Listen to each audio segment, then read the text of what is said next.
Енді осы практика аясында мен сіздерге сұрақ қойғым келіп тұр. Соларға белсенділік танытып жауап берсеңіздер. Сұрақ. Сіз күнделікті қолданатын сөздеріңізден немесе ойларыңыздан деструктивті элементтерді байқадыңыз ба? Олар сіздің эмоционалдық немесе физикалық жағдайыңызға қалай әсер етеді?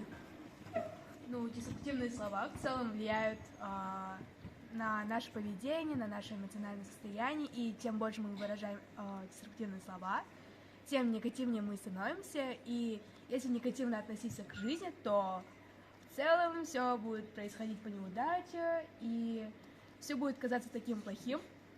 В своей жизни я не так часто замечаю деструктивные слова. Өзіңіз көздеген мақсаттарға қол жеткізу үшін деструктивті сөздерден қалай арылуға болады деп ойлайсыз?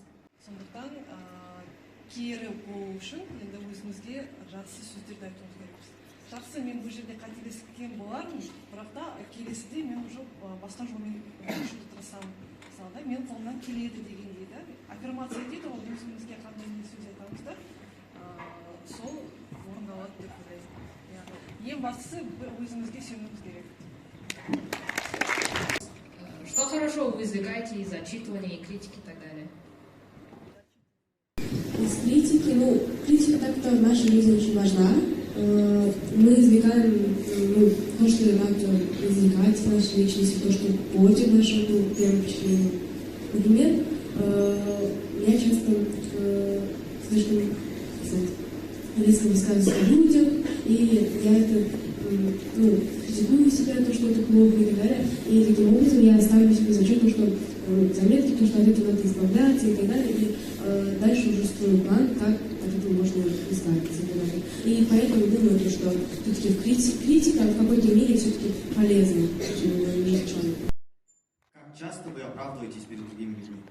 Менде өзім кейбір кезде ақталатын кездерім болады. Өйткені мен мені бұны әдейі істемегені үшін және мен тек жақсына қалағанымды білдіру үшін айтамын. Соңғы рет өзіңізге немесе өміріңіздегі оқиғаларға шын жүректен қашан алғыс айттыңыз? Сол сәтті сипаттап беріңіз. Соңғы өз істерімдегі жетістіктеріме ризашылық білдірдім. Ол мысалы осы нишқа түскенім қалаңдар бар негізі, есіме түспей тұр. Нишқа түскен кезде мен өзіме риза болдым, себебі жасаған еңбегім ақталды. Шаг 3. Теперь медленно